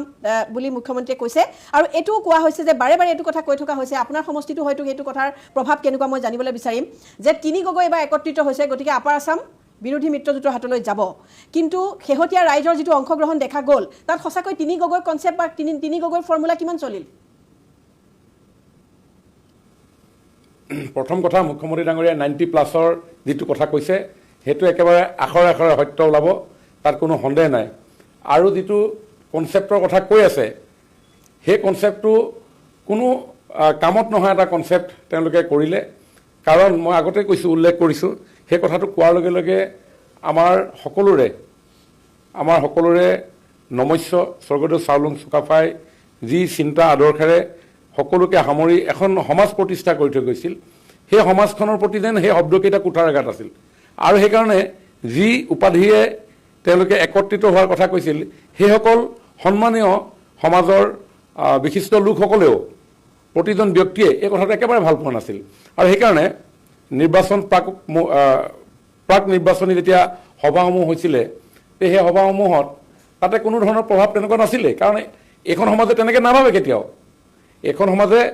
কেতিয়াও তেনেকৈ নাভাবে কাৰণ আমাৰ বৈবাহিক সম্বন্ধ আছে আমাৰ বিভিন্ন ধৰণৰ সামাজিক সম্বন্ধ আছে সাংস্কৃতিক বিনিময় আছে গতিকে তেওঁলোকে ক'লে বুলিলে সেই কথাটো সকলোৱে মানি ল'ব এইটো আৰু গতিকে এইটো কথাই নহয় ইকো হৈ আছে দেই মই সেইকাৰণে ভালকৈ ক'ব পৰা নাই যিয়ে নহওক গতিকে নিৰ্বাচন আপোনালোকে দেখিলে যোৱাকালি যেতিয়া গাঁৱে গাঁৱে যেতিয়া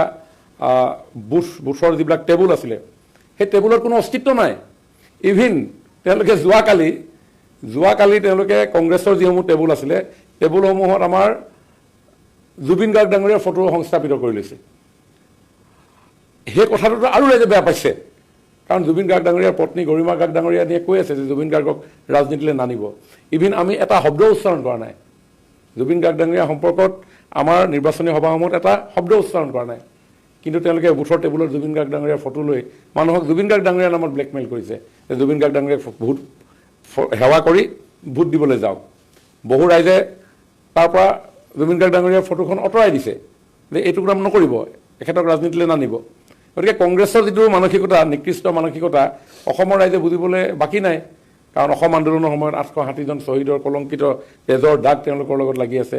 1 চনৰ পৰা 15 চন এটা চাকৰিত 20 লাখ টকাকৈ বিক্ৰী কৰিলে APSC ভুল লুণ্ঠিত কৰিলে এইবিলাক নিউ জেনেৰেশ্যনে দেখি আছে নহয়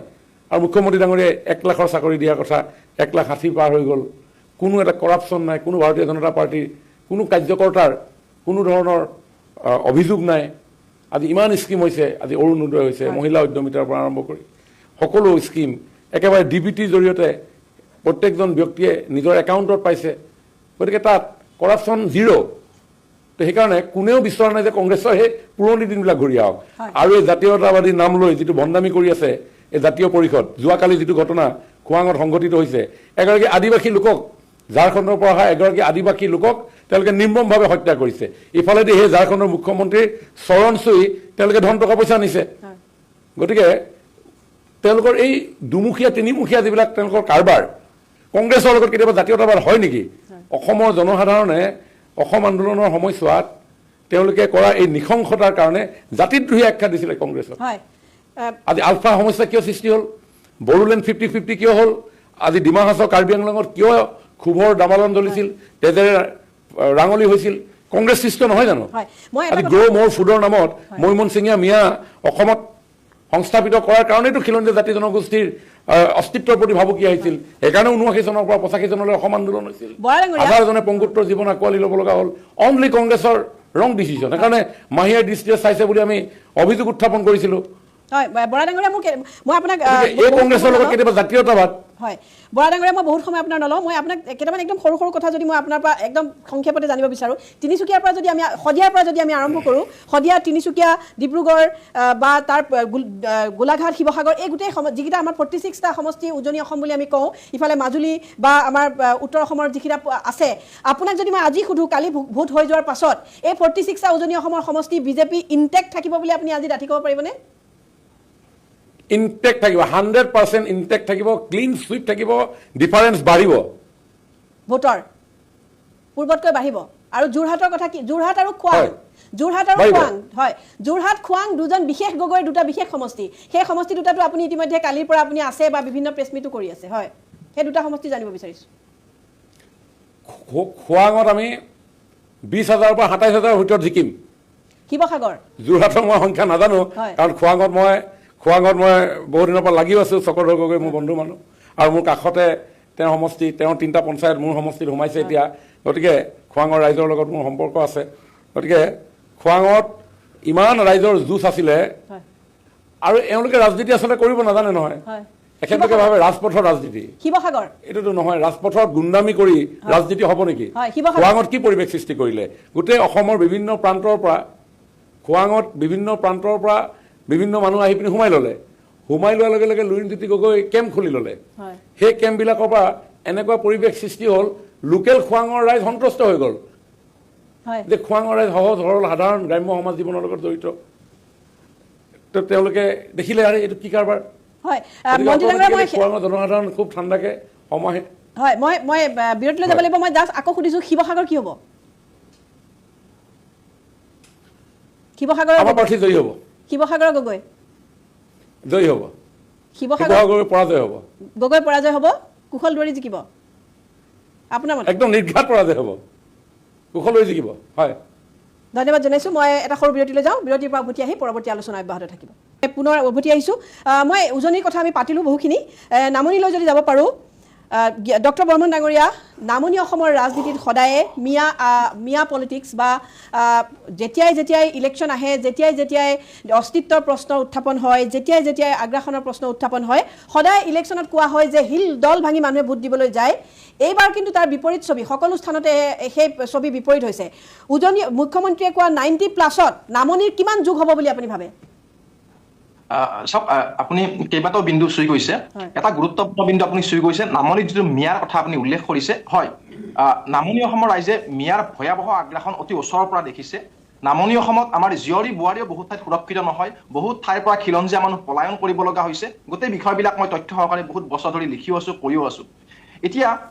এই প্ৰেক্ষাপটত ইন দিছ কণ্টেক্স কি হৈছে আমাৰ খিলঞ্জীয়া জাতি হত্যা এক হৈছে আজি আৰু তাৰ স্পষ্ট ইংগিত আমি দেখিবলৈ পাইছোঁ নামনিৰ বহুত ঠাইত আমি হেৰাই গৈছোঁ আমাৰ অস্তিত্ব নাইকিয়া হৈ গৈছে জাতি মাতি ভেটিমান নাইকিয়া হৈ গৈছে কিন্তু মুখ্যমন্ত্ৰী হিমন্ত বিশ্ব শৰ্মা ডাঙৰীয়াই যি এটা সবল শক্তিশালী স্থিতি লৈছে সিয়ে খিলঞ্জীয়াৰ বুকুত এক নতুন প্ৰাণৰ সঞ্চাৰণ ঘটাইছে নতুন আত্মবিশ্বাস জাগ্ৰত কৰিছে আৰু ইয়াৰ ফলাফল বিজেপিয়ে এই নিৰ্বাচনত নিশ্চিতভাৱে পাব যোৱাবাৰৰ তুলনাত বিজেপিয়ে অধিক আসন পোৱাৰ সম্ভাৱনা স্পষ্ট হৈ পৰিছে আনকি কিছুমান ঠাইত দেখিবলৈ পোৱা গৈছে আমাৰ মুছলমান মানুহৰো কিছুমান ঠাই যিখিনি খিলঞ্জীয়া মুছলমান বুলি আমি কওঁ সেই খিলঞ্জীয়া মুছলমানৰ ভালেখিনি বিজেপি বা ৰাষ্ট্ৰীয়তাবাদৰ সুতিত চামিল হোৱাৰ এক প্ৰৱণতা দেখিবলৈ পোৱা গৈছে হয় তেখেতসকলৰ ৰাষ্ট্ৰীয়তাবাদৰ সুতিত একাত্ম হ'লে সেয়া নিশ্চিতভাৱে ৱেলকাম আৰু সেইটো প্ৰৱণতা দেখিবলৈ পোৱা গৈছে আৰু বিজেপি নহয় বিজেপিৰ যিটো মিত্ৰ অগপৰ লগত বিজেপিৰ তুলনাত অগপৰ লগত মুছলমান ভোট ভালেখিনি জড়িত হৈ আছে আৰু সেই সমীকৰণ এটা কৰিয়ে নিশ্চিতভাৱে হাজোৰ নিচিনা সমষ্টি হাজো শুৱালকুছিত এতিয়া প্ৰকাশ দাস উঠিছে লিডাৰ আছিলে তেওঁ বিজেপিও কৰিছিলে অগপত আহিলে গতিকে এনেকুৱা কিছুমান সমষ্টিত সম্ভাৱনা আমি উজ্জ্বল বুলি ক'ব পাৰোঁ যোৱাবাৰৰ তুলনাত তাৰ পচিবিলিটি ভালেখিনি বাঢ়িছে গতিকে মই ভাবোঁ নামনি অসমৰ ৰাইজেও হিল দল ভাঙি এইবাৰ ওলাই আহিছে আগতে মিয়া প্ৰত্যেকবাৰে ওলাই আহে সংখ্যালঘু ভোটৰ প্ৰত্যেকবাৰে হিল দল ভাঙি ওলাই আহে কিন্তু আমাৰ মানুহৰ এটা উদাসীনতা আমি দেখিবলৈ পাওঁ বিশেষকৈ মধ্যবিত্ত আছে আমাৰ মাজত আৰু সেই উদাসীনতা কিন্তু এইবাৰ আমি দেখিবলৈ পোৱা নাই সঁচাকৈ ৰাইজে জাগিছে আৰু ডাঙৰ কথা পূৰ্বৰ নেতাসকলৰ প্ৰতি এক ধৰণৰ অনাস্থাও আহিছিলে যে সকলোৱে কৈ থাকে বিদেশী খেদিম কোনো নকৰে গতিকে অনাস্থা আহি গৈছিলে মানুহৰ কিন্তু এইবাৰ দেখিছে নহয় he is a man with a action Himanta Biswa Sarma ডাঙৰীয়া he is a leader with a mission with a vision গতিকে তেখেতে কৰিম বুলি কৈছে কৰি দেখুৱাইছে আত্মবিশ্বাস জাতিৰ বুকুতহে আত্মবিশ্বাস জাগ্ৰত কৰিব পাৰিছে আৰু সেইকাৰণে মই ভাবোঁ ৰাইজ পলাই আহিছে কিন্তু হয় আহি থকা সময়ত কিন্তু আমাৰ একাংশ মানুহৰ মাজত যে আশংকাও হৈছে কি আশংকা হৈছে সেইটো চাব লাগিব যিখিনি মানুহে মই কৈছোৱে যে এটা সময় আছিলে বিজেপিক কিছুসংখ্যক মানুহে অস্পৃশ্য জ্ঞান কৰিছিলে তেতিয়াৰ পৰাও কিন্তু বহুত মানুহে অশ্ৰু ঘাম শনিতেৰে তন মন ধনেৰে লাগি আছিলে সাংস্কৃতিক ৰাষ্ট্ৰীয়তাবাদৰ পতাকা লৈ আছিলে মই ভাবোঁ সেইখিনি মানুহকো সেইখিনি মানুহৰ বুকুত থকা আৱেগ আশংকাকো কিন্তু লগত লৈ আগবাঢ়িব লাগিব আৰু মই ভাবোঁ আহি থকা সময়ত মুখ্যমন্ত্ৰী মহোদয়ে সেই দিশবিলাক গুৰুত্ব দি পেলাই আগবাঢ়িব সুৰক্ষিত ঐশ্বৰ্যশালী অসম নিৰ্মাণত কাম কৰিব সেইটো আমাৰ বিশ্বাস আছে হয় মই এটা গুৰুত্বপূৰ্ণ কথা ক'লে নামনিৰ আৰু দুটা AIUDF আৰু কংগ্ৰেছৰ কিছু ইকুৱেশ্যনৰ এটা প্ৰশ্ন লৈ মই পৰৱৰ্তী সময়ত আহিম এতিয়া মই এটা সৰু বিৰতিলৈ গৈছোঁ বিৰতিৰ পাছত মই বিশ্বনাথলৈ এবাৰ যাম উত্তৰ অসমৰ সংক্ষিপ্ত কথা জানিবৰ কাৰণে মই ৰঞ্জীৱ শৰ্মাৰ ওচৰলৈ যাম এটা সৰু বিৰতি লৈছোঁ স্বাগতম বিৰতিৰ পাছত মই বুঢ়াগোহাঁই ডাঙৰীয়া আহিম আপোনাৰ ওচৰলৈ মই তথাপি এবাৰ উত্তৰ অসমৰ সামগ্ৰিক এটা তথ্য মই ৰঞ্জীৱ শৰ্মা ডাঙৰীয়াৰ পৰা যদি লৈ ল'ব পাৰোঁ ৰঞ্জীৱ শৰ্মা ডাঙৰীয়া আপুনি বিশ্বনাথত আছে এতিয়া আপুনি নিশ্চয় কালিৰ দিনটোত উত্তৰ অসমৰ বিশ্বনাথৰ পৰা একেবাৰে ৰঙা নদীলৈকে বা চিচিবৰ গাঁৱলৈকে আপুনি নিশ্চয় খবৰ লৈছে বা ৰাখিছে জানিছে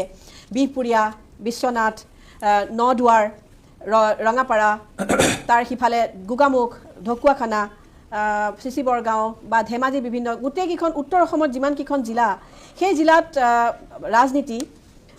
বেলেগতকৈ অকণমান বেলেগ কাৰণ তাত মিয়াৰ আগ্ৰাসন দুই এটা সমষ্টিত যোৱা নাওবৈচাৰ বাহিৰে বৰ বেছি কথা শুনা নাযায় কিন্তু এবাৰ এটা ডাঙৰ কথা শুনা গৈ আছে যে অচিনাকি মানুহ বুলি কওঁতে বিহাৰ উৰিষ্যাৰ পৰা কিছুমান মানুহ অনাত শাসকীয় দলে সহযোগ কৰিছে বুলি কৈ আছে অভিযোগ মানে ছায়া মই আপোনাক একদম কমলপুৰৰ পৰা আৰম্ভ কৰি জোনাইলৈকে মই আপোনাক কৈছোঁ কমলপুৰৰ পৰা জোনাইলৈকে 20টা সমষ্টি আছে মাজবাট সমষ্টিটো মই বাদ দিছোঁ কিয়নো এইটো বিটিআৰত পৰে এই 20টা সমষ্টিৰ ভিতৰত মাত্ৰ এটা সমষ্টি ভাৰতীয় জনতা পাৰ্টীয়ে নিজিকে সেই সমষ্টিটো হ'ল দলগাঁও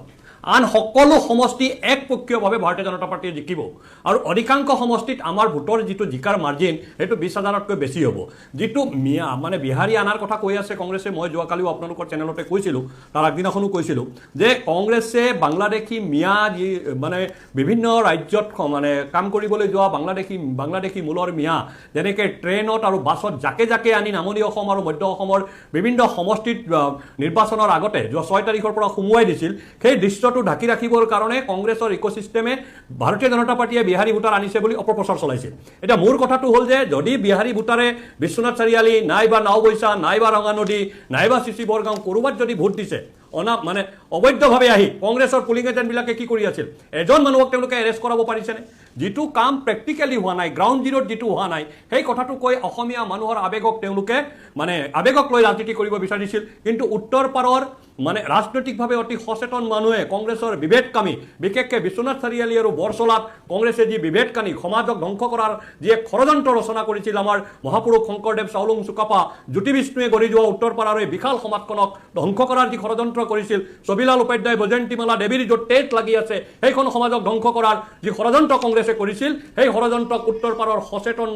ৰাজনৈতিকভাৱে সচেতন নাগৰিকে বিশ্বনাথ চাৰিআলি আৰু বৰচলাত তাক নচ্ছাত কৰিছে আৰু কমলপুৰৰ পৰা ছায়া মই আকৌ ৰিপিট কৰিছোঁ কমলপুৰৰ পৰা জোনাইলৈকে আমাৰ যি 20টা বিধানসভা সমষ্টি আছে তাত আমি দলগাঁৱক বাদ দি মাজবাটখন বিটিআৰত পৰে মই মাজবাটৰ এনালাইচিছ কৰিব নাযাওঁ আগ্ৰামা মহিলাৰীয়ে স্পষ্টভাৱে কৈছে বিটিআৰৰ 15টা সমষ্টিয়ে এনডিএৰ দখলত থাকিব গতিকে মাজবাটো আমাৰ তাত আহিব কিন্তু দলগাঁৱক বাদ দি আন সকলো সমষ্টি আমি বিজয়ী হ'ম আৰু এনডিএক এইবাৰ উত্তৰ পাৰে 3টা নতুন সমষ্টি দিব সেই 3টা নতুন সমষ্টিৰ নতুন বিধায়ক 3জন দিব নাওবৈচাৰ পৰা বসন্ত দাস ৰঙানদীৰ পৰা ঋষিৰাজ হাজৰিকা আৰু চিচি বৰগাঁৱৰ পৰা জীৱন গগৈ এই 3জন বিধায়ক ভাৰতীয় জনতা পাৰ্টি আৰু অসম গণ পৰিষদে এনডিএক দিব উত্তৰ পাৰৰ পৰা আপুনি আজি লিখি ৰাখক উত্তৰ পাৰ সম্পূৰ্ণৰূপে এনডিএৰ লগত আছে উত্তৰ পাৰে মিয়াৰ আগ্ৰাসন আৰু মুখ্যমন্ত্ৰীয়ে যিটো কথা কৈছে মিয়াৰ কামিহাৰ ভাঙি দিব অহা 5 বছৰৰ ডক্টৰ হিমন্ত বিশ্ব শৰ্মাৰ চৰকাৰে এই মিয়াৰ কামিহাৰ ভাঙাৰ যি মানে অভিযান চলিব সেই অভিযানত অংশীদাৰ হ'বৰ কাৰণে সমগ্ৰ উত্তৰ পাৰ জাতি বৰ্ণ ধৰ্ম নিৰ্বিশেষে একত্ৰিত হৈ এবাৰ ভোটদান কৰিছে সেইকাৰণে ইমান ব্যাপক হাৰত মানে ভোটদানৰ হাৰ বৃদ্ধি পাইছে ছায়া আৰু মই আপোনাক কওঁ যে বিশেষকৈ নদুৱাৰত পদ্ম হাজৰিকা বা আপোনাৰ ঋষিৰাজ হাজৰিকা মানৱ ডেকা ডক্টৰ ৰণোজ পেগু এই লোকসকল বিশাল ভোটৰ ব্যৱধানত বিশাল ভোটত যিটো কল্পনা কৰিব নোৱাৰে পল্লৱ লোচন দাস এতিয়ালৈকে ভাৰতীয় জনতা পাৰ্টীয়ে বিশ্বনাথ চাৰিআলি 2016 চনৰ পৰা যিমান ভোটৰ ব্যৱধানত বিজয় হৈছিল তাতকৈ বহুত বেছি ভোটৰ ব্যৱধানত বিশ্বনাথ চাৰিআলিৰ পৰা জিকিব সেইটো আজি মই আপোনাক স্পষ্টভাৱে কৈছোঁ আৰু উত্তৰ পাৰ ডক্টৰ হিমন্ত বিশ্ব শৰ্মাৰ লগত আছে উত্তৰ পাৰ ভাৰতীয় জনতা পাৰ্টী আৰু এনডিএৰ লগত আছে সেই কথা 4 মেৰ দিনা আকৌ এবাৰ প্ৰমাণ তাৰমানে আপুনি তিনি গগৈৰ কোনো ফৰ্মুলা উত্তৰ পাৰত একো প্ৰভাৱ পৰা নাই ছায়া শৰ্মা ডাঙৰীয়া মানে তিনি গগৈৰ ফৰ্মুলাই উত্তৰ পাৰৰ জনসাধাৰণে নাকচ কৰিলে তিনি গগৈ একত্ৰীকৰণৰ ফৰ্মুলাটো হয় মই ফোনটো কটা গৈছে মই আপোনাৰ লগত পৰৱৰ্তী সময়ত যোগাযোগ কৰিম মই ঘূৰি আহিছোঁ আমাৰ ষ্টুডিঅ'লৈ মই চক্ৰ গগৈৰ ওচৰলৈ যাম কিন্তু তাৰ আগতে মিলন বুঢ়াগোহাঁই আপুনি এটা কথা কওক তিনি গগৈ ফৰ্মুলা নাকচ কৰিলে বুলি সকলোৱে কৈ আছে তেতিয়াহ'লে যদি তিনি গগৈ ফৰ্মুলা নাকচ হৈছে কিন্তু তথাপিও শিৱসাগৰত প্ৰত্যাহ্বান আছে যোৰহাটত প্ৰত্যাহ্বান আছে এইখিনি কথা ৰাজনৈতিক বিশ্লেষকসকলে ক'ব গুৰুত্বপূৰ্ণ কথা এটা বিমল বৰাই কৈছিল যে ভূমিৰ অধিকাৰৰ এইবাৰ চৰকাৰৰ যিটো ভূমিৰ অধিকাৰ প্ৰদান কৰি চৰকাৰে যিটো এটা ৰাইজক এটা নিৰাপত্তাৰ আশ্বাস দিলে সেই নিৰাপত্তাৰ আশ্বাসটোৱে এতিয়া সেইবিলাক ইছ্যু যেনেকৈ মিছন বসুন্ধৰা বা অন্য বাদেই দিলক চাহ জনগোষ্ঠীক ভূমিপট্টা উজনি অসমৰ বিভিন্ন ৰাইজে নোপোৱা বহু দীৰ্ঘদিন ধৰি ভূমিৰ অধিকাৰ নোপোৱা জৰীপবিহীন গাঁওবিলাকত জৰীপ কৰা হ'ল সেইবিলাক গাঁৱত ভূমিপট্টা প্ৰদান কৰা হ'ল সেই কথাবিলাক এই তিনি গগৈ ফৰ্মুলাতকৈ বহুত বিশাল নহয়নে আপুনি এজন আহোম সম্প্ৰদায়ৰ ব্যক্তি হিচাপে বা উজনি অসমৰ খুব ক্ল'জলি ৰাজনীতিটো চাই আছে আপুনি কি কয় চাওক প্ৰথম আৰম্ভণি বা কিছু বিষয়বস্তু আমি চুব লাগিব যিহেতু আমি এই অনুষ্ঠানটো আৰম্ভ হোৱাতেই এটা বিষয়বস্তু আলোচনা হৈ থকা হৈছিলে যে ভোটদানত এবাৰ সংখ্যাটো বাঢ়িছে সেই ভোটদানৰ সংখ্যাটো বঢ়াৰ বিষয়বস্তু আৰু আপুনি কোৱা কথাখিনিৰ মাজত সামঞ্জস্য আছে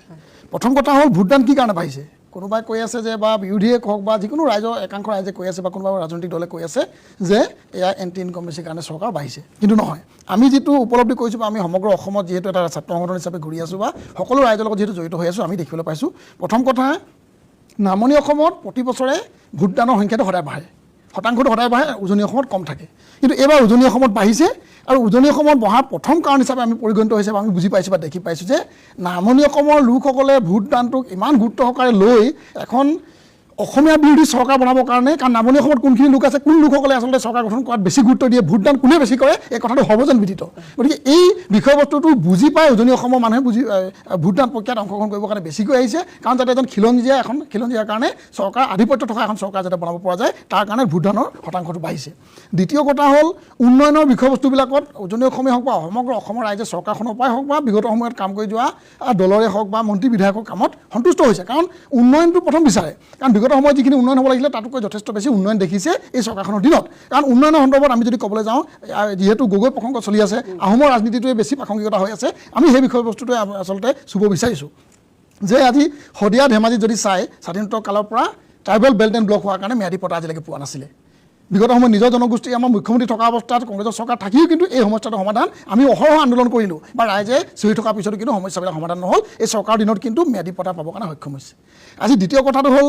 টিপাম সকলোৱে জানে আহোমৰ ৰাজধানী টিপামখনৰ অৱস্থা সেই সময়ত কি আছিলে বিগত সময়ত হাবুঙৰ সমস্যা অৱস্থা বিগত সময়ত কি আছিলে ৰংঘৰ কেনেকুৱা হৈ আছিলে আজি চৰাইদেউক বিশ্ব দৰবাৰলৈ ঐতিহ্য ক্ষেত্ৰলৈ ৱৰ্ল্ড হেৰিটেজলৈ নিয়া এটা পদক্ষেপ গ্ৰহণ কৰা হৈছে আজি ম্যাদী পট্টা দিয়া কথাটো ইতিমধ্যে মই কৈছোঁ এই সমগ্ৰ বিষয়বস্তুবিলাকত কিন্তু এই চৰকাৰখনেই হওক বা এই মুখ্যমন্ত্ৰীজনৰ কামত এই উজনি অসমে হওক বা ৰাইজে কিন্তু আহোম জনগোষ্ঠীৰ ৰাইজে প্ৰতিয়ন গৈছে আৰু আশাবাদী যে এই চৰকাৰখনত থকা মুখ্যমন্ত্ৰীগৰাকীয়ে যদি পুনৰ এটা দায়িত্ব পায় আমাৰ যিটো জনজাতিকৰণৰ সমস্যা বা অন্যান্য যি আমাৰ সমস্যাবিলাক আছে এই সমস্যাবিলাক নিশ্চয় সমাধান কৰিব পাৰিব বুলি দৃঢ় বিশ্বাসী হৈ এই চৰকাৰখনক এটা সুযোগ দিবৰ কাৰণে হয়তো ৰাইজে আচলতে মাৰ বান্ধি থিয় হৈ ভোটদান প্ৰদান কৰিব কাৰণে গতিকে এই বিষয়বস্তুবিলাকহে প্ৰাসংগিক হৈ আছে আজিৰ দিনত কোনোবা জনগোষ্ঠীটোৰ এটা উপাধিক লৈ কোনোবাই যদি ৰাজনীতি কৰিব বিচাৰিছে বা সেই উপাধিটোক লৈ যদি কোনোবা এছাম ব্যক্তিয়ে যদি ভাবে যে আহোমৰ লোকসকলৰ মাজত এটা বিভাজনেই হওক বা ৰাইজৰ মাজত এটা তুলপাৰ সৃষ্টি কৰিব পাৰিব তেনেকুৱা কথাবিলাক আজি প্ৰাসংগিক নহয় প্ৰাসংগিক হৈছে উন্নয়ন জাতি ৰক্ষা কাৰণ আমি বিগত সময়ত আপোনালোকে দেখিছে বা সমগ্ৰ ৰাইজে দেখিছে মিয়াৰ বিৰুদ্ধে হওক বা বাংলাদেশীৰ বিৰুদ্ধে আমি এখন গণসংগ্ৰাম আৰম্ভ কৰিছিলোঁ আহোম ছাত্ৰ সন্থাই হওক বা বিভিন্ন দল সংগঠনে আৰম্ভ কৰিছিল সেই সংগ্ৰামখনৰ পৰাও কিন্তু অসমবাসী ৰাইজে বুজি পাইছে যে ভয়াৱহতাটো বুজি পাইছে কাৰণ ভয়াৱহতা দেখাৰ লগে লগে ভয়াৱহতাৰ উদাহৰণ এদিনকৈ দিনক দিনে কিন্তু বৃদ্ধি পাইছিল কাৰণ ওৱেচিয়ে অন্য যিবিলাক কথা কৈ গৈছে সেই কথাবিলাকৰ পৰা ৰাইজে বুজি পাইছে যে আহোম ছাত্ৰ সন্থাই হওক বা উজনি অসমত যিবিলাক আন্দোলন দল সংগঠনে কৰিছিলে সেই কথাবিলাক সত্য প্ৰমাণ হ'বলৈ গৈছে ইউনুছ তামুলীৰ দৰে ব্যক্তি আহিলৈ এইবিলাক ব্যক্তি কংগ্ৰেছৰ হওক বা বাংলাদেশীৰ কাৰণে ওৱেচিছৰ যে তেখেতসকলে বিষয়ববীয়া হিচাপে কাম কৰি নাই থকা সেইটো নুই কৰিব নোৱাৰে গতিকে এই কথাবিলাক উজনি অসমৰ ৰাইজে বুজি পাইছে এই সমগ্ৰ বিষয়বস্তুবিলাকৰ মূল কাৰণ হৈছে আৰু এটাই বিষয়বস্তু সেয়া হৈছে যে জাতি ৰক্ষা কাৰণ জাতি প্ৰেমটো যোনে কৰিব বিচাৰিব সেই লগতে চৰকাৰৰ লগতে সেইখন চৰকাৰ বা ৰাইজৰ লগত সেই মানুহৰ লগত ৰাইজ থাকিব এই বিষয়বস্তুখিনি প্ৰমাণ কৰিহে উজনি অসমত এই ভোটৰ যিটো হাৰাংশ বৃদ্ধি পাইছে গতিকে এই মূল মন্ত্ৰ হিচাপে লৈ অনাগত দিনত আহোম জনগোষ্ঠীৰ ৰাইজে আৰু উজনি অসম ৰাইজে কাম কৰি যাব তাত বিভিন্ন ধৰণৰ চল চাতুৰি কৰিলেও কিন্তু ৰাইজৰ মানসিকতা সলনি কৰিব নোৱাৰে মানে এইবাৰ আপুনি এটা অৰাজনৈতিক সংগঠনৰ ব্যক্তি হিচাপে এইবাৰো আপুনি এনডিএৰে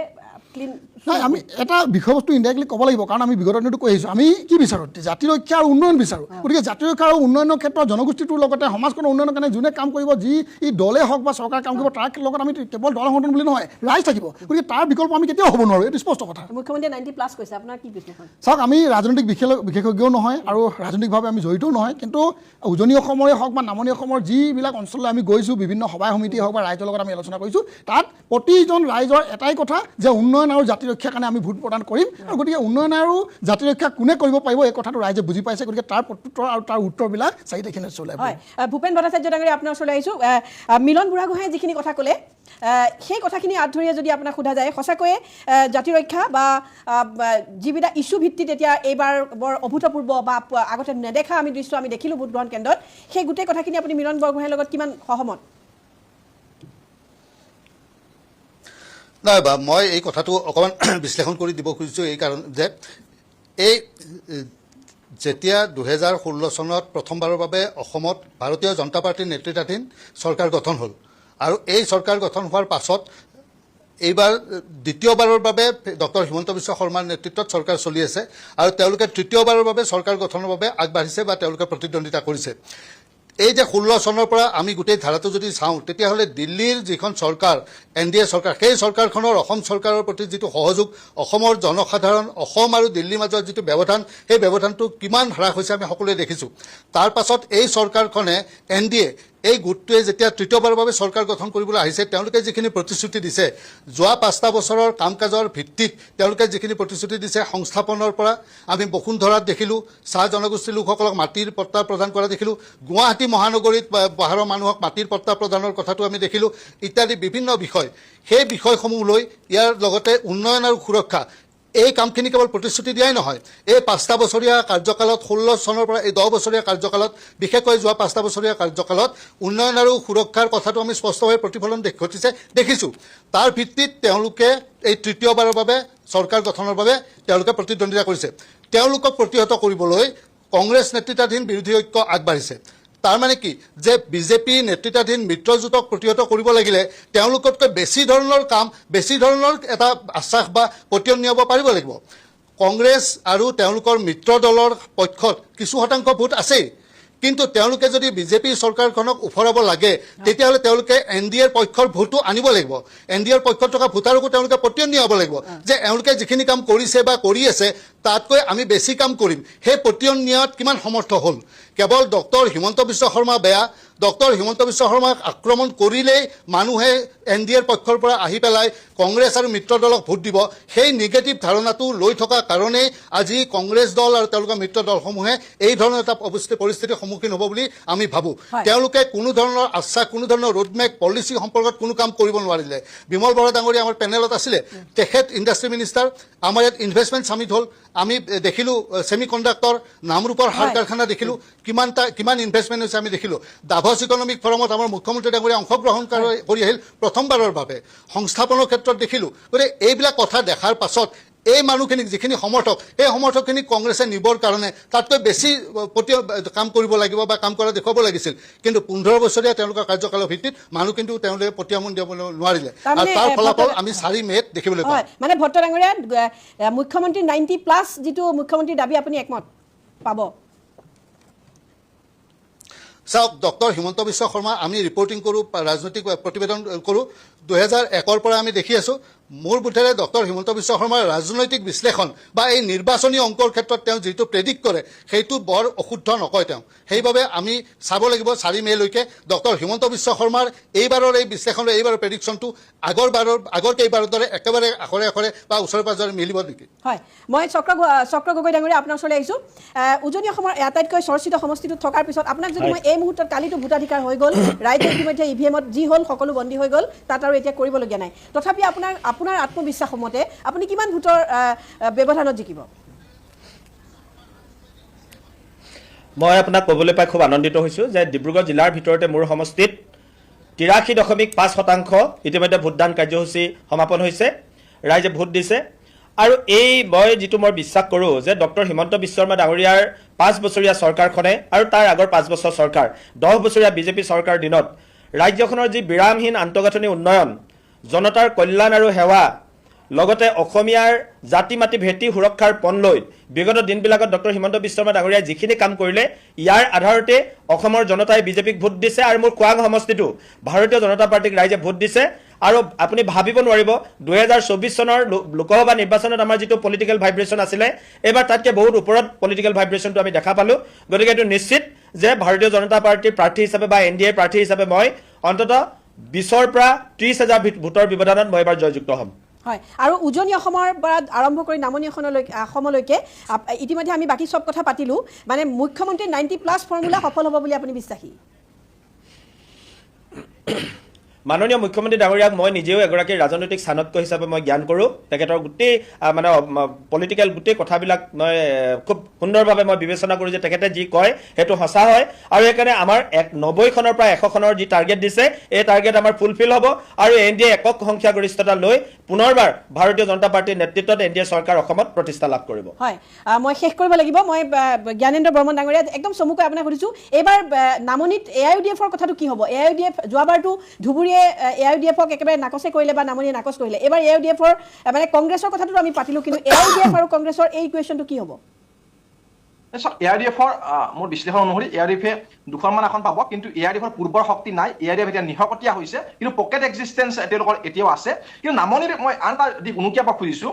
নামনি মানে কিছু সংখ্যকৰ ধাৰণা হৈ গৈছে যে মিয়া নহয় নামনিত খিলঞ্জীয়াৰ অস্তিত্ব বহন কৰি আমি জীয়াই আছোঁ নামনিত খিলঞ্জীয়াৰ আধিপত্য এতিয়াও আছে হয় মিয়াৰ আগ্ৰাসন হৈছে কংগ্ৰেছৰ ভোট বেংক পলিটিক্সে নামনি অসমত খিলঞ্জীয়াৰ ওপৰত এখন যুদ্ধ জাপি দিয়াৰ কাম কৰিছে বাংলাদেশী বাই এখন যুদ্ধ জাপি দিছে আমি সংগ্ৰাম কৰি আছোঁ আমি হাৰ মানলে আমি হেৰুৱাই যোৱা নাই আৰু নামনি অসমত এটা গুৰুত্বপূৰ্ণ ৰাজনৈতিক শক্তি আছে জনজাতি শক্তি সেইটোক আমি অস্বীকাৰ কৰিব নোৱাৰে BTADৰ এটা বৃহৎ অংশ নামনি অসমত আছে সেই বড়ো শক্তি আছে ৰাভা শক্তি আছে গতিকে মই ভাবোঁ সেই শক্তিখিনিও আজি বিজেপিৰ লগত আছে বিজেপিৰ উন্নয়ন আৰু জনজাতীয় যিটো ঐক্যৰ এটা মন্ত্ৰ বিশ্ব শৰ্মাদেৱে দিছে তাৰ লগত একাত্ম অনুভৱ কৰিছে আজি সেই সুতিত ৰাষ্ট্ৰীয়তাবাদৰ সুতিত আজি জনজাতীয় সমাজেও আজি চামিল হৈছে বহুত পৰিমাণে গতিকে মই ভাবোঁ ইয়াৰ ৰাজনৈতিক লাভালাভ বিজেপিয়ে পাব বিজেপি শক্তিশালী হ'ব NDA শক্তিশালী হ'ব গতিকে আহি থকা সময়ত মই ভাবোঁ নামনি অসমৰ ৰাইজেও ব্যাপকভাৱে যিটো ধাৰণা আমি দেখিছোঁ তৃণমূলত এক প্ৰবল প্ৰ ইনকাম্বেন্ট সেন্টিমেন্ট দেখিবলৈ পোৱা গৈছে জেনাৰেলি 10 বছৰ শাসন কৰাৰ পিছত এন্টি ইনকাম্বেন্সি হয় কিন্তু for the first time in Assam history আমি দেখিবলৈ পাইছোঁ প্ৰ ইনকাম্বেন্ট এটা শক্তিশালী সেন্টিমেন্ট আৰু ইয়াৰ ফলাফল নিশ্চিতভাৱে এনডিএৰ অনুকূলে হ'ব বিজেপিৰ চৰকাৰ নিশ্চিতভাৱে হ'বলৈ গৈ আছে সেইটো স্পষ্ট হৈ পৰিছে দিনৰ পোহৰৰ দৰে হয় সকলোলৈকে ধন্যবাদ জনাইছোঁ ৰঞ্জিত শৰ্মা ধন্যবাদ উত্তৰ অসমৰ খবৰ দিয়াৰ বাবে মন্ত্ৰী বিমল বৰালৈ ধন্যবাদ জনাইছোঁ বিধায়ক চক্ৰ গগৈ মিলন বুঢ়াগোহাঁই আপোনাক সকলোকে ধন্যবাদ জনাইছোঁ ভূপেন ভট্ট ডাঙৰীয়া ধন্যবাদ আৰু ডক্টৰ জ্ঞানেন্দ্ৰ বৰ্মন আপোনাকো ধন্যবাদ জনাইছোঁ আমাৰ ৰিণ্টু গোস্বামীলৈও ধন্যবাদ জনাইছোঁ আমি আশা মই জ্ঞানেন্দ্ৰ বৰ্মনৰ ভাষাৰে কৈছোঁ মানে প্ৰ ইনকাম্পেঞ্চি শব্দটো আচলতে ৰাজনীতিত খুব কম শুনা যায় এইবাৰ প্ৰ ইনকাম্পেঞ্চিৰ বাবে যদি ৰাইজে সঁচাকৈ ভোট দিবলৈ গৈছে সেয়া গণতন্ত্ৰৰ বাবেও এটা ভাল কথা যে ভাল কাম কৰিলে মানুহে যদি ভাল কামক প্ৰশংসা কৰে তেতিয়াহ'লেও দেশ জাতিৰ উন্নয়নত অন্য এক বৰঙণি আগবঢ়াব পাৰে সকলো কথা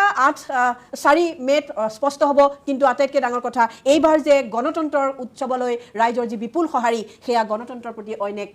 আশীৰ্বাদ আৰু এয়া অব্যাহত থাকক নতুন প্ৰজন্মৰ ভোটাৰৰ ৰাজনীতিৰ প্ৰতি বা ৰাজনৈতিক সমগ্ৰ ব্যৱস্থাটোৰ প্ৰতি যি বিশ্বাস ঘূৰি আহিছে সেয়া অটুট থাকক এই আশা কৰিছোঁ সামৰিছোঁ ধন্যবাদ